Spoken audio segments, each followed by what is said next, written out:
It's called the Seventh Commandment. 1. I graze my fingers across the gently sloping line of her back, her warm flesh rising in a crescendo against my body, achingly familiar and yet new to me as well. And I notice that the sheets are white, the color of a promise whispered so long ago against the backdrop of a great cathedral erected for a God that I no longer believe in. And I swallow the moment, the gentle rhythm of her breath, the scent of flowered perfume, the feel of a woman's body against my own. And it is this rejection, this sudden embracement of atheism that makes this possible. 2. I could not say I was surprised that night when my husband barged into my bedroom unannounced. I simply rolled down the thin black sheet, my only covering for the nights that my body and my age betrayed me, and I closed my eyes, unbuttoned the front of my blue silky nightgown, and braced myself for the impact.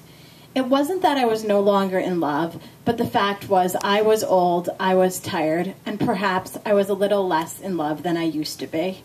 I could not say that I was surprised that night when my husband barged into my bedroom unannounced, but I was alarmed when he spoke, not by what he said, but by the fact that his voice seemed a stranger's, and I wondered when it was that we last spoke, really spoke. Was it when my mother died last year and he held my wrinkled hands in his strong, large fists, perpetually young? Had we talked then? Surely we must have talked when our daughter was born. It was 9 years ago. I cannot remember what we talked about, if we even talked at all. Our wedding? Did we speak to each other the day that we chose each other for life?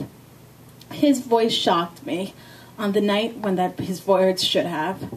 I want a divorce. 3. Mommy and Daddy both held me and told me that they loved me very much, more than anything, and that they would always love me, but that they no longer loved each other, and asked me to try hard not to cry because that would break their hearts, and asked me if I understood. I said, okay. Okay, I will not cry, not okay, I understand. Because 3 weeks ago, Mommy was away on a business trip, and it was just me and Daddy. Daddy was never home. It was never just me and Daddy. And that weekend it was. And Mommy and Daddy had been fighting a lot lately. Not really fighting. They never really fought. But Mommy had been yelling a lot lately, and Daddy had been yelled at a lot lately. And I asked Daddy if they would get a divorce.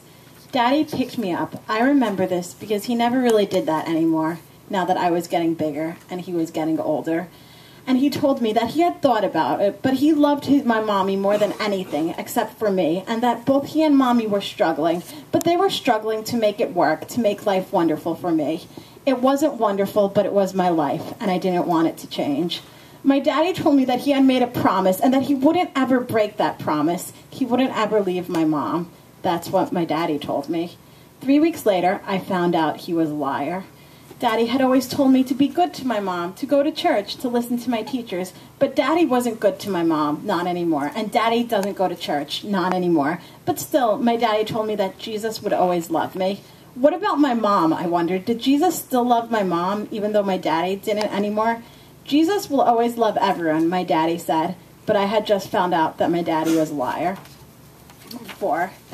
If I close my eyes, I can keep my covenant and pretend that I am lying next to my wife. But against the darkened movie screen of my eyelids, an image of a young girl takes shape, my daughter, 9 years old, with that long, silky blonde hair that her mother curls, and dimples that I see often, because unlike her mother, and unlike me, she has not yet found a reason to be unhappy. I open my eyes and hope against reason to see the sunrise, not from the small window of a seedy motel room, but rather from my own home, which I share with my own wife. But against reason, I am pressed against the white with a woman who I saw for the first time yesterday and had to have. A woman 20 years younger than I am, who is more attractive than my wife was even years ago, when she was young and I was hopeful. And although this strange woman is barely more than a girl, she listens with her eyes so attentively as I tell her everything I didn't do, everything I failed at being. Yet when all is done and morning comes, I think only of my daughter, and a barrage of questions begins inside my head and doesn't relent until it crescendos into a tremendous thundering of what have I done, what have I done, what have I done? How will I tell my mother? How can I justify this to my friends? How will I face my wife when she is no longer my wife? How will I face my daughter? And suddenly it dawns on me that if I had closed my eyes, I would have kept my covenant.